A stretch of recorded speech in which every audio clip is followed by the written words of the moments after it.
نحمده ونستعينه ونستغفره ونعوذ بالله من شرور أنفسنا ومن سيئات أعمالنا من يهده الله فلا مضل له ومن يضلله فلا هادي له وأشهد أن لا إله إلا الله وأشهد أن محمدا عبده ورسوله صلى الله تعالى عليه وسلم تسليما كثيرا أما بعد فأعوذ بالله من الشيطان الرجيم وقال الله تعالى لقد كان لكم في رسول الله أسوة حسنة لمن كان يرجو الله واليوم الآخر وذكر الله كثيرا۔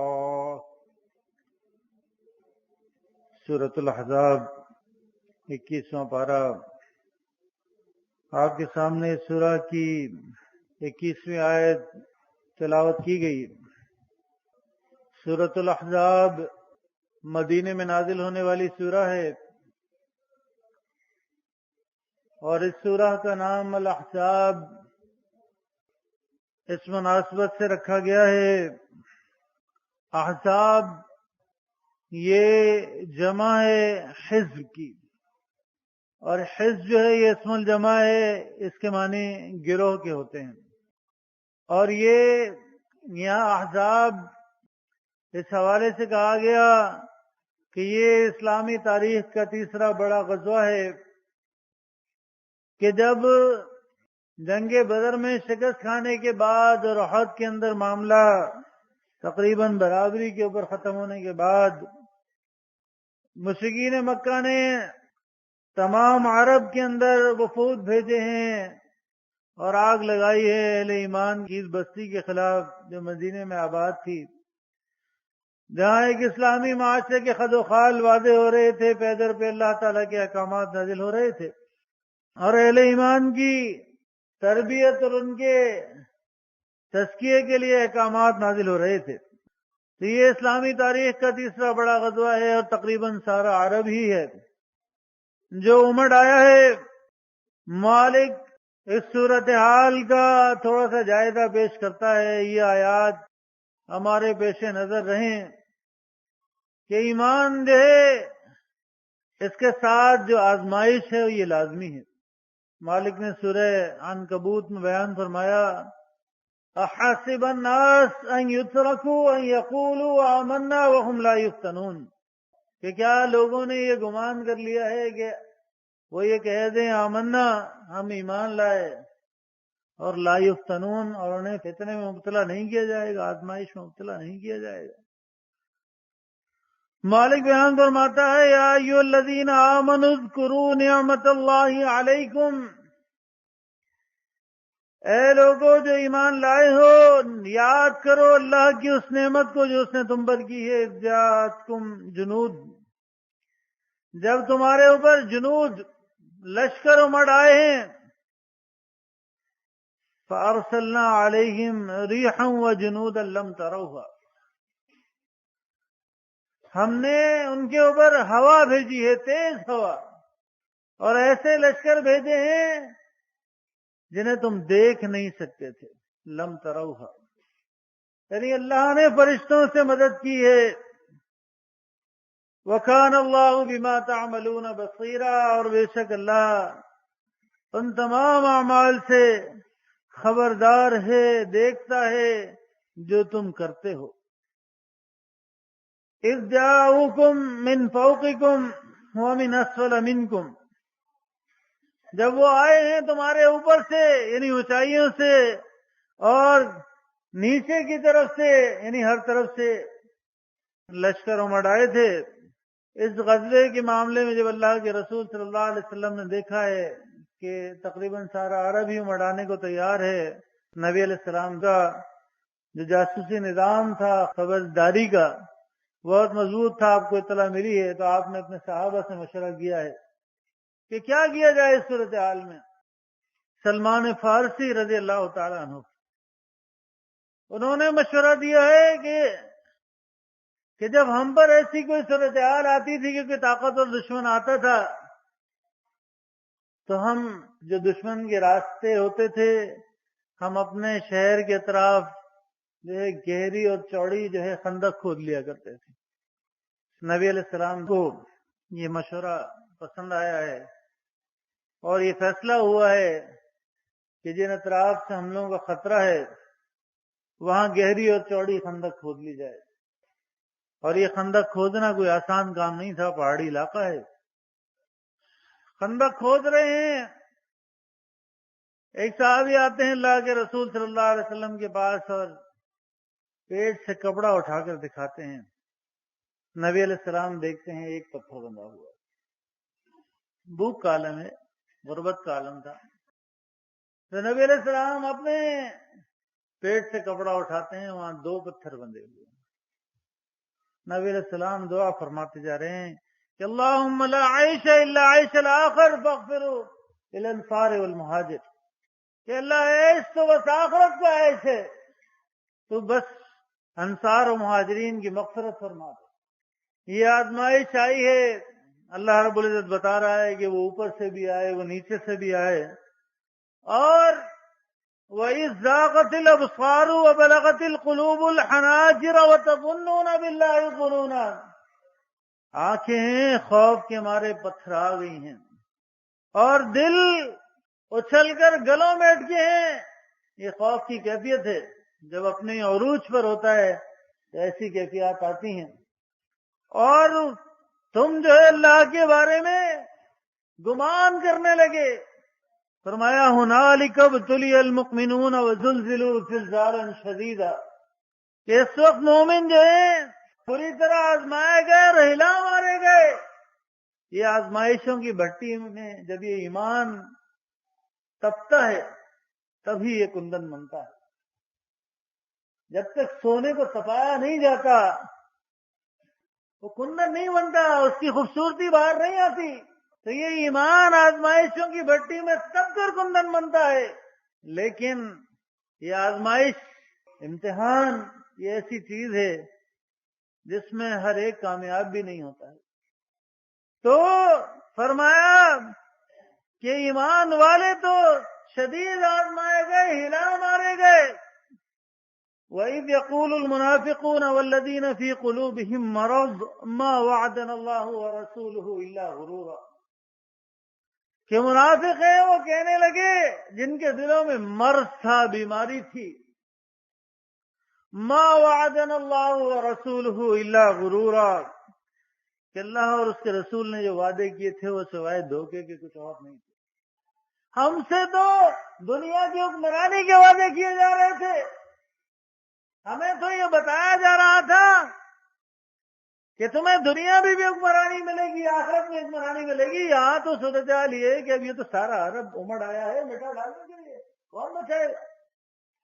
یہ گمان اللہ کے بارے میں ہو رہے ہیں. اللہ نے دونوں طرز عمل یہاں نقل فرمائے ہیں کہ جب آزمائش آتی ہے کسی بھی انداز سے آ سکتی ہے تو پھر ایسی ہی باتیں ہوتی ہیں، اور جو ثابت قدم رہنے والے ہیں، جمنے والے ہیں، اللہ نے ان کا طرز عمل بھی بتایا ہے. بظاہر شاید آپ سوچ رہے ہوں گے کہ یہ معاملہ میری تقریر سے متصل نہیں ہے، لیکن یہ آزمائش ہی ہے، اس کے مختلف انداز ہیں، یہ آگے چل کے آپ کو واضح ہوگا.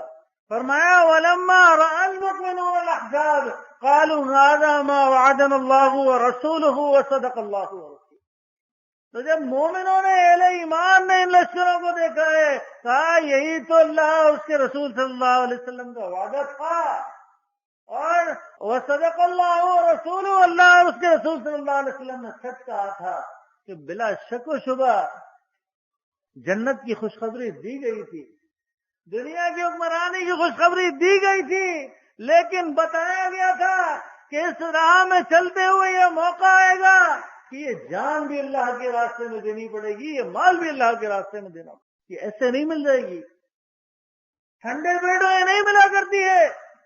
صحابہ نے قربانیوں کی ایک پوری داستان ہے جو رقم کی ہے.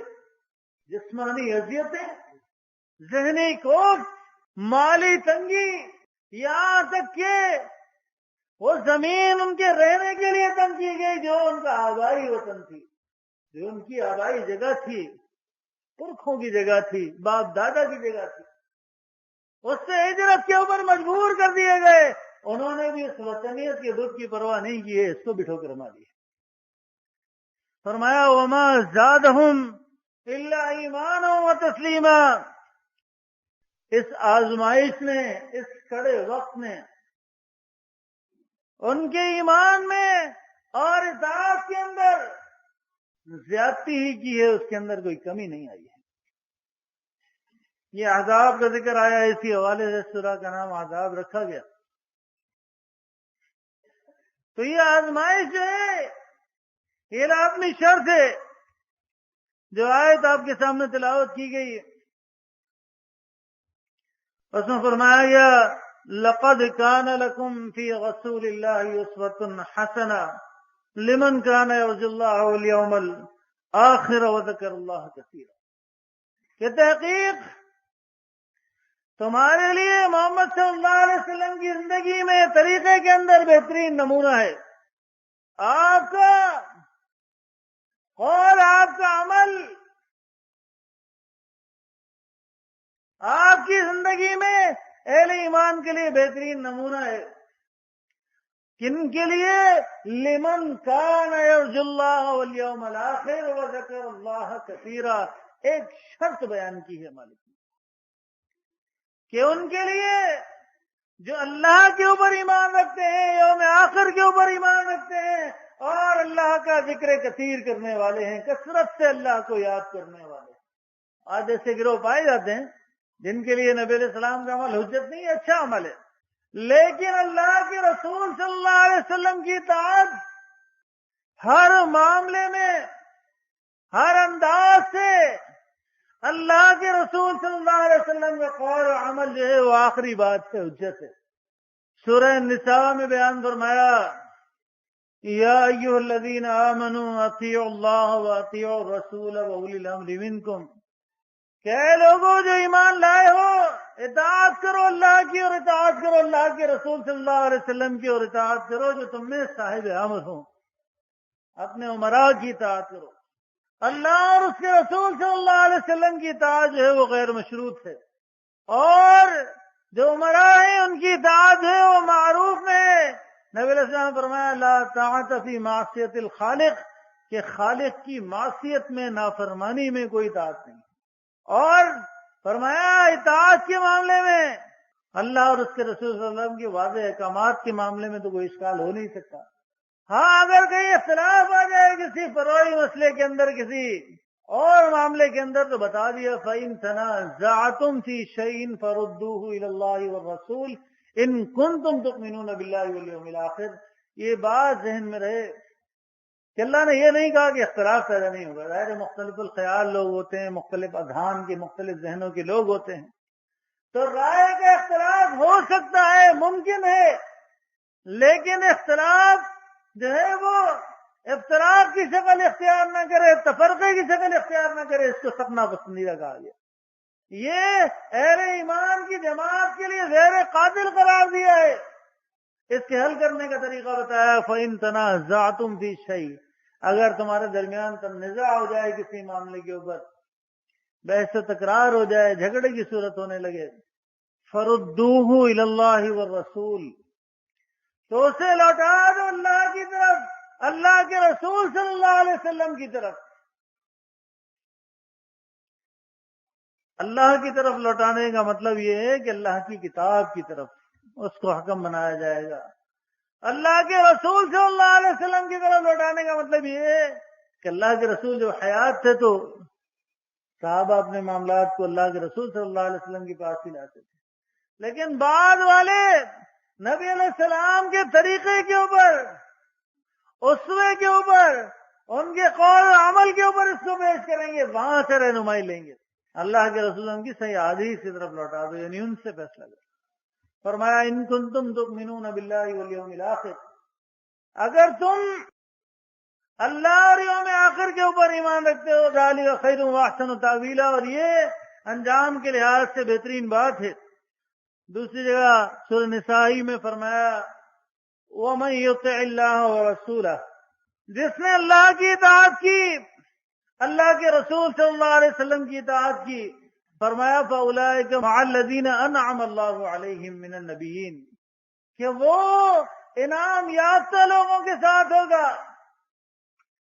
یہ انعام یافتہ وہ لوگ ہیں جن کا ذکر سورہ فاتحہ میں آیا، جس کے لیے دعا کرتے ہیں کہ صراط الذین انعمت علیہم، کہ مالک ہمیں اس راستے کی ہدایت کر، اس راستے کو دکھا جو تیرے انعام یافتہ لوگوں کا راستہ ہے۔ یہاں مالک نے اس کی وضاحت فرمائی ہے کہ انعام یافتہ لوگ کون ہیں؟ فرمایا من النبیین، انبیاء میں سے ہیں، یعنی انبیاء ہیں، والصدیقین، صدیق ہیں، سچے لوگ ہیں، حق و سچ کی گواہی دینے والے ہیں، والشہداء، اور اللہ کے راستے میں جانیں قربان کرنے والے ہیں، والصالحین، اور نیک لوگ ہیں۔ فرمایا وحسن اولئک رفیقا، یہ بہت بہترین ساتھ ہے، بہت بہترین رفاقت ہے۔ یہ اللہ اور اس کے رسول صلی اللہ علیہ وسلم کی اطاعت کرنے والوں کا بتایا جا رہا ہے کہ جو اللہ اور اس کے رسول صلی اللہ علیہ وسلم کی اطاعت کرے گا۔ کہنے کی بات یہ ہے کہ اللہ کے رسول صلی اللہ علیہ وسلم نے یہ معاملہ اختیاری نہیں فرمایا، یعنی اطاعت کا یہ معاملہ اختیاری نہیں ہے کہ اگر حکم دیا گیا کہ میری سنت کو لازمی پکڑے رہنا، یہاں تک کہ اسے دانتوں کی کچلیوں سے پکڑ کر تھام لینا، یعنی اس طریقے کو لازم کر لینا اپنے اوپر، اب اس سے نکلنے کی گنجائش نہیں ہے۔ سورہ محمد میں اللہ رب العزت ارشاد فرماتا ہے یا ایھا الذین آمنوا اطیعوا اللہ واطیعوا الرسول ولا تبطلوا اعمالکم، دیکھو اہل ایمان، اللہ اور اس کے رسول صلی اللہ علیہ وسلم کی اطاعت کرو اور اپنے اعمال کو حبس نہ کرو، ضائع نہ کرو، یعنی نافرمانی کریے، ان اعمال کو ضائع نہ کرو۔ آپ دیکھیے اللہ کے رسول صلی اللہ علیہ وسلم کی زندگی کو بہترین نمونہ قرار دیا گیا۔ اطاعت کے اوپر خوشخبریاں ہیں، نافرمانی کے اوپر جو ہے پکڑ ہے۔ جو کوئی ایمان کا اقرار کرنے کے لیے آتا تھا اس سے یہی بتایا جاتا تھا کہ پہلے وہ اس بات کا اقرار کرے کہ اللہ کے علاوہ کوئی الہ نہیں ہے، اور محمد صلی اللہ علیہ وسلم اللہ کے رسول ہیں۔ اللہ کے رسول صلی اللہ علیہ وسلم بیعت لے رہے ہیں، بیعت لیتے ہیں۔ اہل ایمان عورتوں سے بیعت کا ذکر تو سورہ ممتحنہ کے اندر ہے۔ یا ایھا الذین آمنوا اذا جاءک المؤمنات یبایعنک علی ان لا یشرکن باللہ شیئا ولا یسرقن ولا یزنین ولا یقتلن اولادہن ولا یأتین ببہتان یفترینہ بین ایدیہن وارجلہن ولا یعصینک فی معروف، یہ بڑے بڑے نافرمانیوں کے اوپر بیعت لی ہے اللہ کے رسول صلی اللہ علیہ وسلم نے۔ اسی طرح مردوں سے بیعت لی ہے، یہاں فرمایا ولا یعصینک فی معروف، یعنی شرک سے بچنا ہے، شرک نہیں کریں گی اللہ کے ساتھ، ولا یسرقن، چوری نہیں کریں گی، ولا یزنین، بدکاری نہیں کریں گی، ولا یقتلن اولادہن، اور اپنی اولاد کو قتل نہیں کریں گی، اپنے ہاتھ اور پیر سے کسی کے اوپر بہتان نہیں باندھیں گی، ولا یعصینک فی معروف، اور کسی معروف کے اندر نافرمانی نہیں کریں گی، معصیت اختیار نہیں کریں گی۔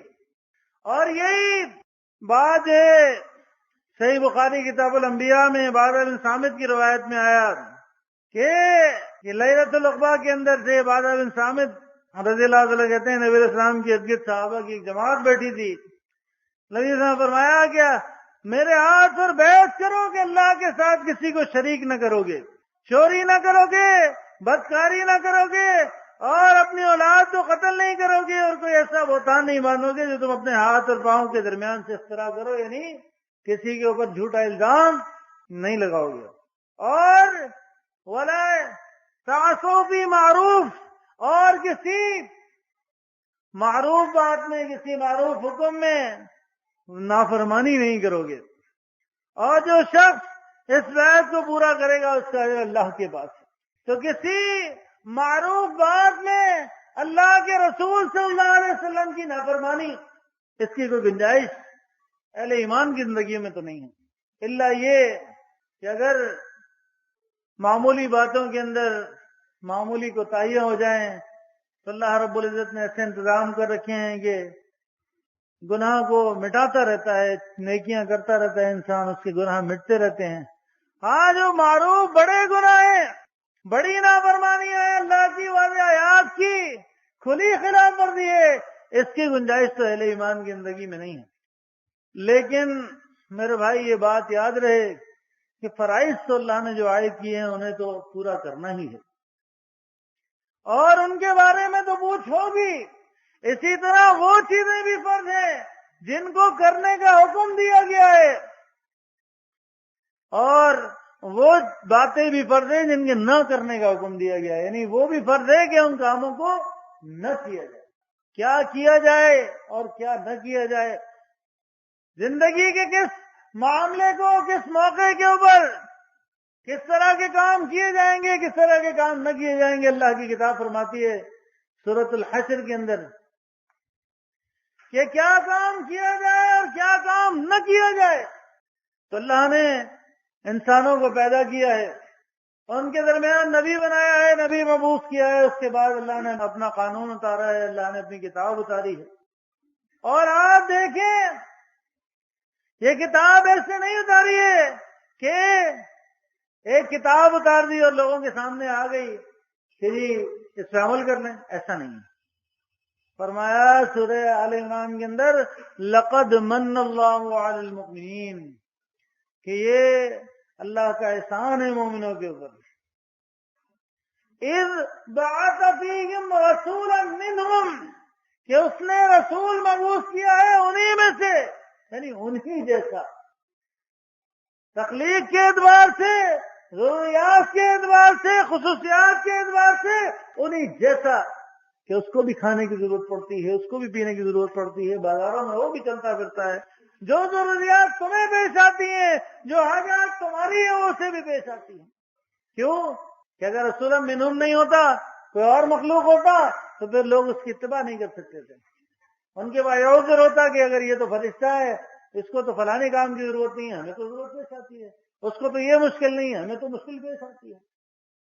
فرمایا یتلو علیہم آیاتہ، جو اس کے اوپر اللہ کی آیات تلاوت کرتا ہے، اس کی آیات کی تلاوت کرتا ہے لوگوں کے سامنے، وَيُزَكِّيهِمْ، اور ان کا تزکیہ کرتا ہے، ان کی اصلاح کرتا ہے، وَيُعَلِّمُهُمُ الْكِتَابَ وَالْحِكْمَةَ، اور انہیں کتاب کی اور حکمت کی تعلیم دیتا ہے، دانائی کی باتیں سکھاتا ہے۔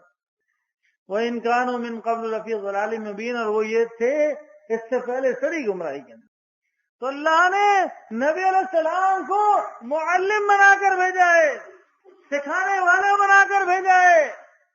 اور مشہور روایت تو آپ نے سنی ہوگی کہ دیکھیں صحابہ کو یہ شوق تھا، پوچھنے آئے ہیں ام المؤمنین عائشہ رضی اللہ تعالیٰ عنہ، ان سے دریافت کیا ہے کہ نبی علیہ السلام کے شب و روز کے بارے میں بتائیں، تو انہوں نے جواباً سوال کیا ہے کہ الم تقرأ القرآن، کیا تو نے قرآن نہیں پڑھا؟ کان خلق القرآن، کیا آپ کے اخلاق، آپ کے روزمرہ معاملات قرآن تھے، یعنی آپ قرآن کی چلتی پھرتی عملی تفسیر تھے۔ تمہارے لیے اللہ کے رسول صلی اللہ علیہ وسلم کی زندگی میں طریقے میں بہترین نمونہ ہے۔ یعنی آپ دیکھیے احادیث کا مطالعہ کریں تو آپ کو پتہ چلے کہ جب یہ بات اللہ کے رسول صلی اللہ علیہ وسلم نے مسائل سکھائے ہیں، یہاں تک کہ بول و براز کے مسائل بھی سکھائے ہیں، تو یہودی حیران ہوئے، یہ کیسا نبی ہے، تمہاری خلوت و جلوت کے معاملات بتاتا ہے، یہاں تک کہ بول و براز کے مسائل بھی بتاتا ہے۔ تو صحابی نے کہا ہاں ہمارا نبی ہے، بول و براز کے مسائل بھی بتاتا ہے۔ یعنی زندگی کا کوئی پہلو، کوئی معاملہ ایسا نہیں ہے جہاں اللہ کے رسول صلی اللہ علیہ وسلم کی زندگی سے رہنمائی نہ ملتی ہو۔ سورہ حشر میں مالک بیان فرماتا ہے کہ وَمَا آتَاكُمُ الرَّسُولُ فَخُذُوهُ وَمَا نَهَاكُمْ عَنْهُ فَانتَهُوا وَاتَّقُوا اللَّهَ إِنَّ اللَّهَ شَدِيدُ الْعِقَابِ۔ لیکن بڑی ایک اصولی بات بیان کی ہے، یہ سورہ حشر مدینہ میں نازل ہونے والی سورہ ہے، اور یہ آیات بظاہر مال فے کے بارے میں نازل ہوئی ہیں، یعنی اسے تو انفال کہا جاتا تھا، مال غنیمت کہا جاتا تھا جس معاملے میں لڑائی ہو جاتی تھی، گھوڑے دوڑا لیے جاتے تھے، تو اس کے نتیجے میں جو مال ہاتھ میں آتا ہے اسے انفال کہا جاتا ہے، غنیمت کہا جاتا ہے۔ شروع سورہ انفال ہوتی ہے کہ یسألونک عن الانفال قل الانفال للہ والرسول، کے انفال جو ہے اللہ اس کے رسول صلی اللہ علیہ وسلم کے لیے، پھر آگے اس کے مصارف بیان کیے گئے، اس کی تقسیم کا معاملہ بیان کیا گیا، فَأَنَّ لِلَّهِ خُمُسَهُ وَلِلرَّسُولِ وَلِذِي الْقُرْبَى، اس کا حصہ بیان کیا گیا۔ یہاں سورہ الحشر کے اندر مال فے کا ذکر کیا گیا کہ جس میں اونٹ اور گھوڑے نہیں دوڑائے ہیں تم نے، یہ اللہ نے ان کے دلوں میں رعب ڈال دیا۔ قبیلہ بنو نذیر کا معاملہ ہے، یہ 3 قبیلے آباد تھے، ان میں سے ایک یہ قبیلہ تھا بنو نذیر، جنہوں نے اسی غزوہ احزاب کے دوران دشمنوں سے ساتھ باز کی تھی اور مسلمانوں کو خطرہ لگا تھا اہل ایمان کو کہ یہ معاہدے کے باوجود حملہ نہ کر دیں، تو پھر ان کی طرف اللہ کے رسول صلی اللہ علیہ وسلم نے چڑھائی کی ہے اور اللہ نے ان کے دلوں میں رعب ڈالا ہے۔ اس کا ذکر غزوے کی اس سورہ کی ابتدائی آیت میں گیا ہے، تفصیل میں جانے کا موقع نہیں ہے۔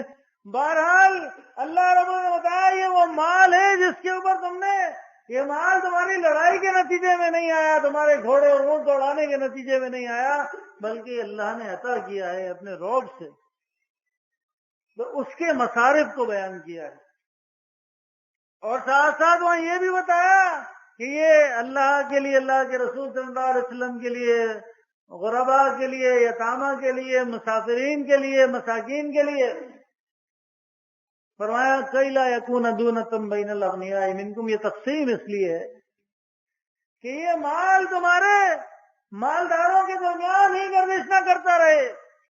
اسی کے ساتھ یہ آیات نازل ہوئی کہ وما آتاکم الرسول فخذوہ وما نہاکم عنہ فانتہوا واتقوا اللہ، کہ جو کچھ اللہ کے رسول صلی اللہ علیہ وسلم تمہیں دے دیں اسے لے لو، اور جس چیز سے منع کر دیں اس سے رک جاؤ، واتقوا اللہ، اللہ سے ڈرو، اللہ شدید عذاب دینے والا ہے۔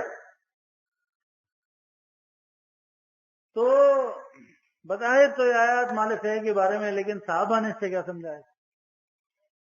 عبداللہ ابن مسعود رضی اللہ تعالیٰ عنہ نے بیان کیا، درس دیتے تھے، خواتین بھی شامل ہوتی تھی، خواتین کو بھی درس دیتے تھے، انہوں نے کہیں کسی ایک معاملے میں جو اس وقت خواتین میں رائج تھا کہ شاید دانتوں میں کشادگی کرنا، اس سے حسن میں اضافہ ہوتا ہے، کہا اللہ نے اپنی کتاب میں اس بات کو منع کیا ہے، تو ایک خاتون ان کے پاس آئی ہے کہ میں نے تو اللہ کی ساری کتاب دیکھ لی ہے، مجھے یہ حکم نہیں ملا کہ اللہ نے اس حکم سے منع کیا ہو۔ نے فرمایا کیا تم نے سورہ حشر کی آیت نہیں پڑھی کہ وما آتاکم الرسول فخذوہ وما نہاکم عنہ فانتہوا، کہ جس چیز کو اللہ کے رسول صلی اللہ علیہ وسلم دے دیں اس سے اختیار کر لو، اسے لے لو، اور جس چیز سے منع کر دیں اس سے رک جاؤ، اللہ کے رسول صلی اللہ علیہ وسلم نے ایسا کرنے سے منع کیا۔ یعنی گویا یہ اللہ ہی کا حکم ہے کہ اللہ نے تو بتا دیا کہ جو رسول تمہیں دے دیں، اب رسول جس بات کو دے دیں، جو حکم دے دیں، جو عمل کر دیں، جس عمل کو برقرار رکھ لیں اسے اختیار کر لو، اور جس چیز سے منع کر دیں اس سے رک جاؤ۔ یہ آج ایک بڑا معاملہ ہے، آپ کسی کو منع کریں بدعات سے تو ایک جملہ آتا ہے کہ جی اس سے منع تو نہیں کیا گیا، اس سے منع تو نہیں کیا گیا۔ شیطان نے آج یہ راستہ انسانوں کو دکھایا ہے اللہ کی نافرمانی کا۔ اللہ کے رسول صلی اللہ علیہ وسلم نے جو کام کر دیے وہ سنت ہے، طریقہ ہے، اور وہ کام جو اللہ کے رسول صلی اللہ علیہ وسلم کر سکتے تھے، نبی علیہ السلام کے زمانے میں ممکن تھا، اور اس کے باوجود اللہ کے رسول صلی اللہ علیہ وسلم نے نہیں کیا، تو وہ تو خود بخود منع ہے۔ اگر وہ کام دین کا حصہ ہوتا، وہ کام اچھا کام ہوتا، تو اللہ کے نبی صلی اللہ علیہ وسلم کیوں نہ کرتے اس کام کو؟ ضرور کرتے۔ تو یہ سارے اعمال بدعات ہیں اگر دین کا حصہ سمجھتے ہوئے کیے جائیں۔ اچھا کام سمجھتے ہوئے کیے جائیں، وہ کام جو نبی علیہ السلام کے زمانے میں ہو سکتے تھے۔ ہاتھ اٹھا کے دعا اللہ کے رسول صلی اللہ علیہ وسلم ہر صلات کے بعد مانگ سکتے تھے۔ آذان میں جو آج اضافے کیے گئے ہیں، جو الفاظ بڑھائے گئے ہیں، وہ کام بھی اللہ کے رسول صلی اللہ علیہ وسلم کر سکتے۔ قرآن خوانی کر سکتے تھے، تیجے 1040 کر سکتے تھے، کوئی منع نہیں تھا کہ اگر اللہ کے رسول تیسرے دن بیٹھتے، گڈلیوں کے اوپر پڑھتے، چنوں کے اوپر پڑھتے۔ تو اس آیت نے حصر کر دیا ہے، مخصوص کر دیا ہے کہ قول و عمل جو ہے وہ اللہ کے رسول صلی اللہ علیہ وسلم کا یہ حرف آخر ہے۔ کام وہی کرنا ہے جس کا اللہ کے رسول نے حکم دیا ہے یا کیا ہے یا برقرار رکھا ہے، اور ہر اس کام کو ترک کر دینا ہے جس سے نبی علیہ السلام نے منع کیا ہے یا قدرت رکھتے ہوئے نہیں کیا ہے۔ آپ دیکھیے صحابہ نبی علیہ السلام کے طریقے میں کتنے احتیاط پسند تھے کہ کہیں اگر دعا میں کچھ الفاظ میں اگر نبی کے الفاظ ہیں تو کسی نے اگر رسول کے الفاظ پڑھ دیے تو اس کو وہاں افراد و تفریق کی اجازت نہیں دی۔ انہوں نے کہا نہیں، اللہ کے رسول نے اسی طرح سکھایا، یہ کام اسی طرح کرنا ہے۔ اللہ کے بندو، زندگی کے ہر پہلو میں اللہ کے رسول صلی اللہ علیہ وسلم کی جانب سے رہنمائی موجود ہے۔ یہ ساری تمیز اس لیے باندھی گئی ہے کہ اپنے موضوع کی طرف میں آؤں کہ خوشی اور غمی یہ اس زندگی کا حصہ ہے جو انسان کی زندگی میں یہ مواقع آتے رہتے ہیں، تو خوشی کے موقع کے اوپر بے لگام نہیں ہونا اور غمی کے موقع کے اوپر حدود کا خیال رکھنا ہے۔ آج بڑا افسوس ہوتا ہے کہ اہل ایمان لانے کے بعد، ایمان اختیار کرنے کے بعد اپنے اعمال کی توجیہ کے لیے یہ آیت پیش کرتے ہیں سورہ بقرہ کی لا اکراہ فی الدین، اتنا حصہ پیش کرتے ہیں کہ دین میں کوئی جبر نہیں ہے۔ اللہ کے بندو، بات یہ دین کے اندر جبر کی نہیں ہے، بلکہ دین اختیار کرنے کے معاملے میں کوئی جبر نہیں،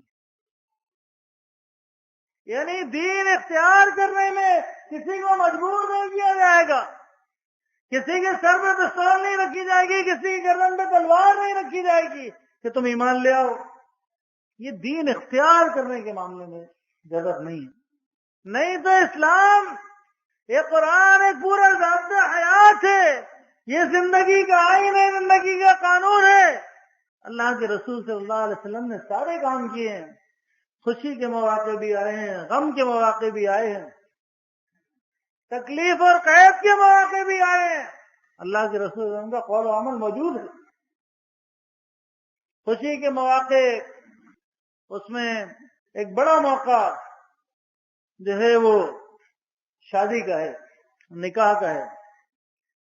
یہاں ہمیں اللہ کے رسول صلی اللہ علیہ وسلم کے فرامین ہمارے پیش نظر ہونے چاہیے۔ سب سے پہلے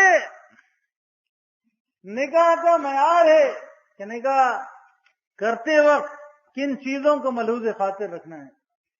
یہ بات اپنے ذہن و خیال میں رہے کہ من یطع اللہ ورسولہ فاولئک مع الذین انعم اللہ علیہم، کہ جو اللہ اور اس کے رسول صلی اللہ علیہ وسلم کی اطاعت کرے گا وہ ان کے ساتھ ہوگا جن پر اللہ کا انعام کیا ہے۔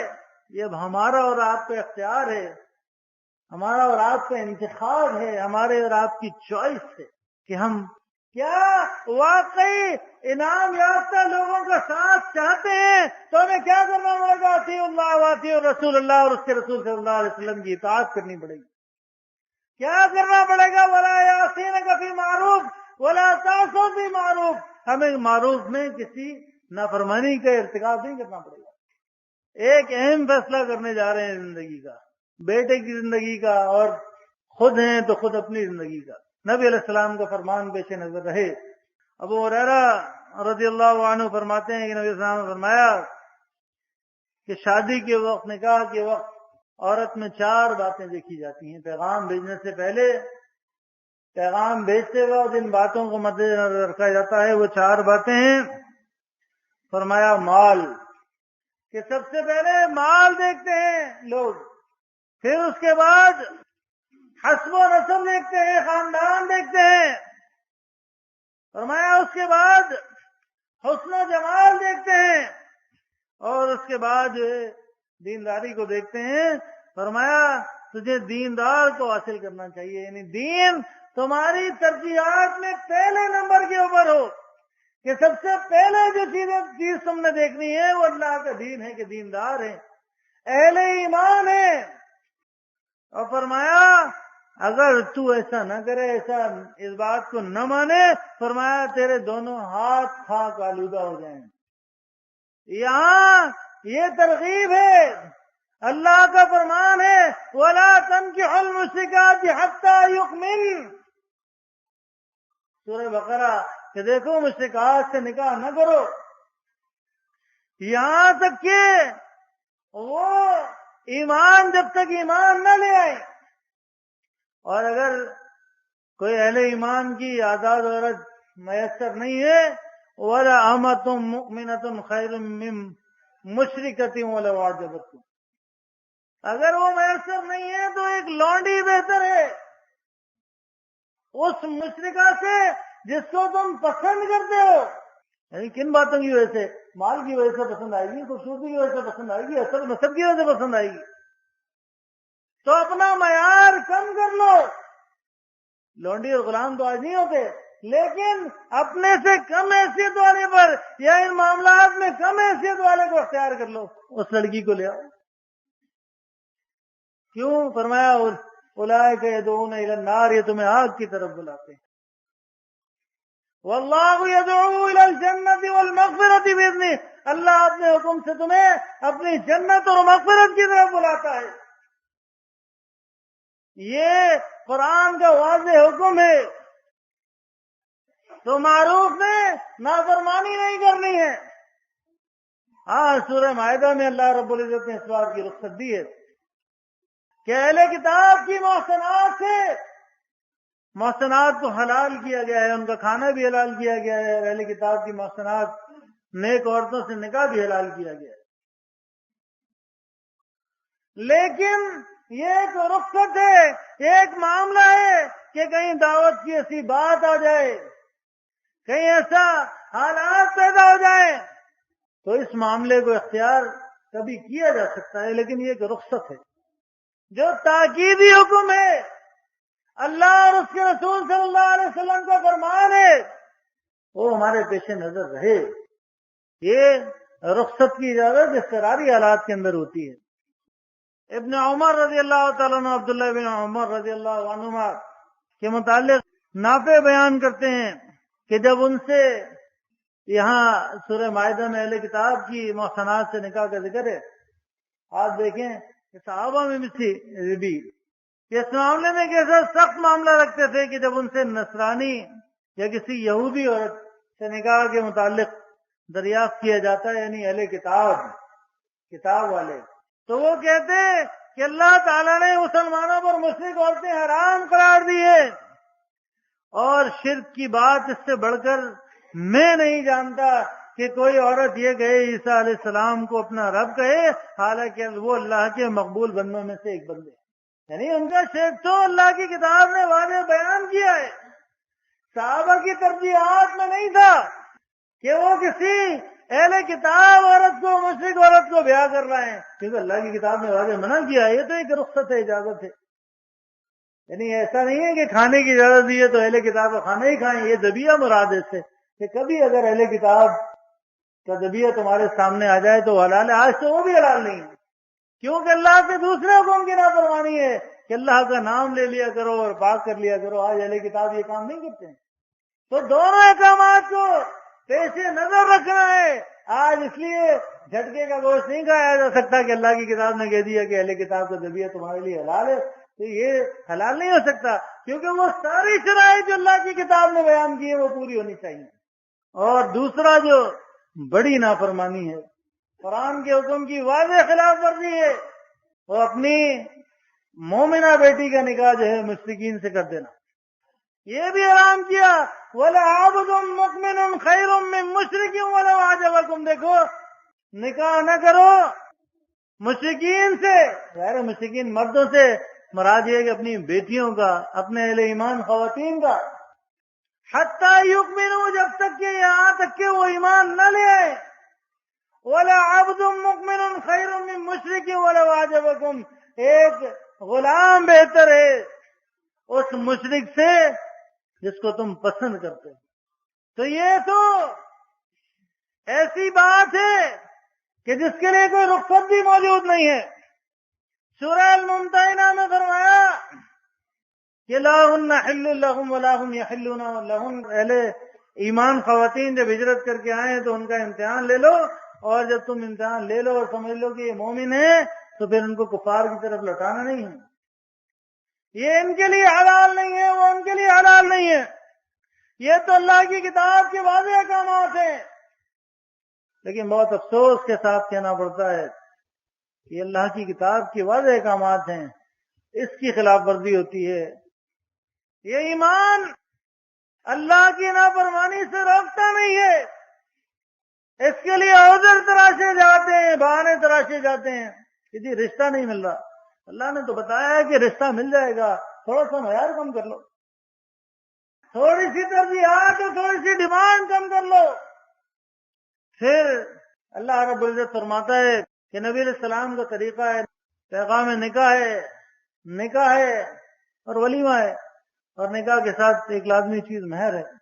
لیکن یہاں تو منگنی ہے، مہندی ہے، مایوں ہے، رخصتی کا کھانا ہے، رخصتی کے وقت رسومات ہیں، دودھ پلائی کی رسم ہے، مرچیں کھلائی ہو رہی ہیں، جوتا چھپائی ہو رہی ہے۔ وما نہاکم عنہ فانتہوا، کہ جس چیز سے اللہ کے رسول منع کر دیں، اگر یہ کام ہونے ہوتے تو اللہ کے رسول کے زمانے میں ہوتے۔ یہ معلوم ہے کہاں سے آئی ہے؟ یہ پڑوسی ملک سے آئی ہیں، سینکڑوں سال اس ہندو کے ساتھ رہے ہیں، رچ بس گئے ہیں، یہ رسمیں ہمارے اندر داخل ہو گئی ہیں۔ یہ کلچر کو کہہ کر مختلف نہ کہیں جی ہماری ثقافت اور ہے، کسی اور کی ثقافت اور ہے۔ اللہ کی حدود پامال نہیں ہونی چاہیے، اللہ کے رسول صلی اللہ علیہ وسلم کا طریقہ اس کے خلاف کام نہیں ہونا چاہیے، جو کام کرنا ہے۔ ہاں یہاں رخصتی بکھانا ہو رہا ہے، یہ لڑکی کی رخصتی اللہ نے کتنی آسان رکھی ہے۔ جہیز کا بڑا معاملہ ہے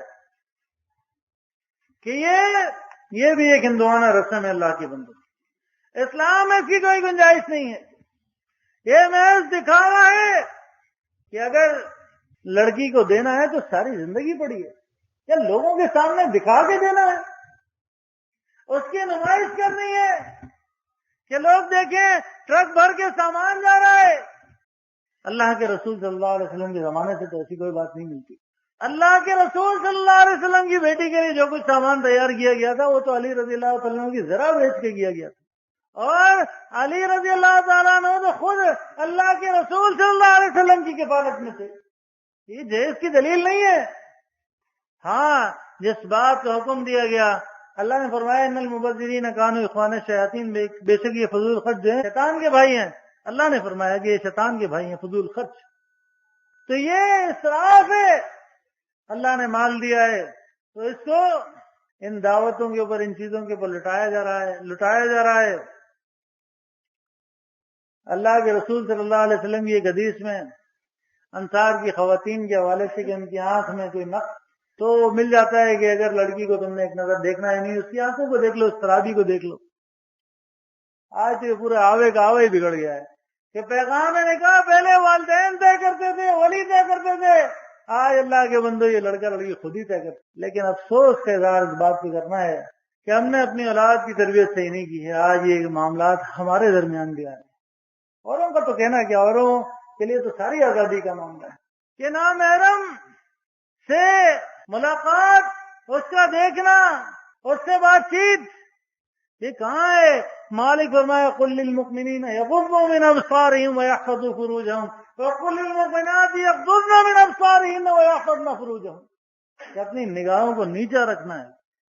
لیکن یہاں تو یہ اچھا جہاں نکاح کی آیات آئی ہیں وہاں ایک لفظ آیا ہے محسنین غیر مسافحین، کہ قید میں لانے کے لیے نکاح کا مقصد قید میں لانا ہو، چھپی آشنائیاں کرنا نہ ہو، چھپے تعلقات بڑھانا نہ ہو۔ اللہ کے بندو کیا ہو رہا ہے؟ اس موبائل اور انٹرنیٹ نے عزتیں نیلام کر دی ہیں بازار کے اندر۔ تو یہ تربیت کے معاملات ہم نے دیکھنے ہیں، اور اللہ کے رسول صلی اللہ علیہ وسلم کے احکامات ہیں، اس خوشی کے موقع کے اوپر بے قابو نہیں ہوں۔ دوسرا معاملہ غم کا آتا ہے، سب سے بڑا غم یہ میت کا معاملہ ہوتا ہے۔ تو استغفار، اس کے اوپر تو پابندی لگائی ہے اللہ کی کتاب نے، لیکن اللہ کے بندو یہاں بھی ہمیں اللہ کے رسول صلی اللہ علیہ وسلم کا عمل دیکھنا ہوگا کہ کیا کیا جا سکتا ہے اور کیا نہیں کیا جا سکتا۔ صلاۃ المیت تو نہیں پڑھتے، لیکن آپ دیکھیں اللہ کے رسول صلی اللہ علیہ وسلم سے مشرک کی عیادت ملتی ہے کہ اگر وہ بیمار ہوتا ہے تو اس کی عیادت کو جائیں، اس کی حتی الامکان اس کے ساتھ صلہ رحمی کے سارے معاملات پورے کریں، اس پڑوسی ہے اس کی مدد کریں، رشتہ دار ہے اس کی مدد کریں۔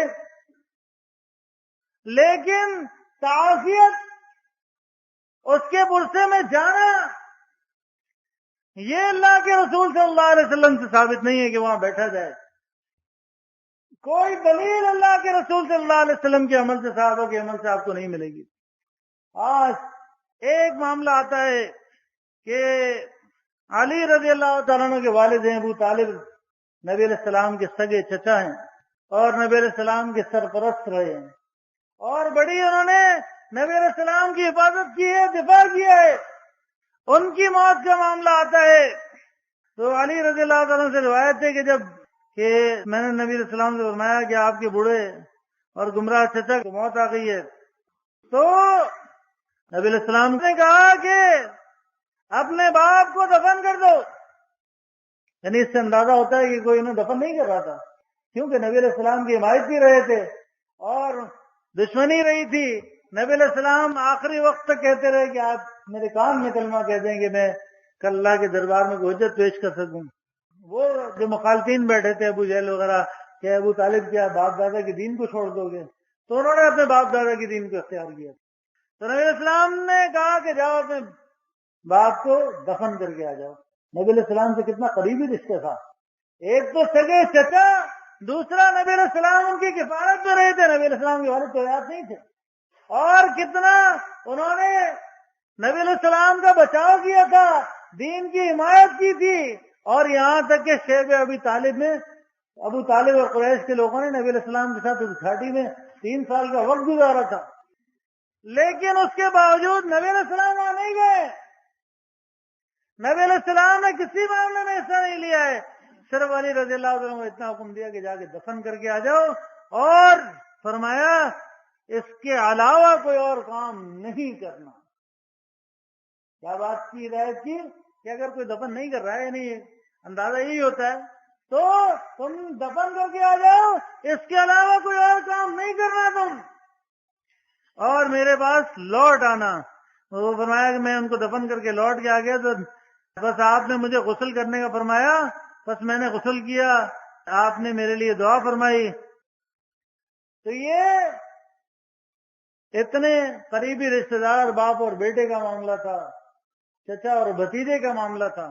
آپ دیکھیں نبی علیہ السلام سے عیادت کے معاملات مل جائیں گے، لیکن آپ کو تعزیت کے معاملات نہیں ملیں گے، اور یہ معاملہ بھی رسومات سے خالی نہیں ہے، اور ہمارے اہل ایمان ساتھی جو ہے اس معاملے میں کمزوری کا مظاہرہ اکثر کرتے ہیں کہ وہاں چلے جاتے ہیں، وہاں بیٹھ جاتے ہیں،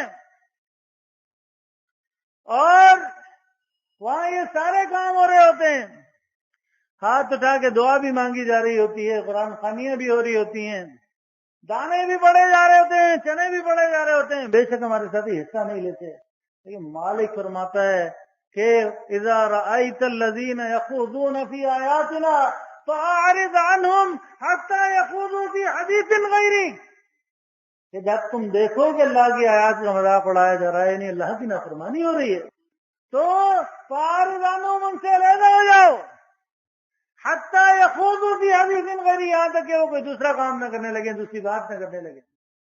نبی علیہ السلام کا فرمان، من رأى منكم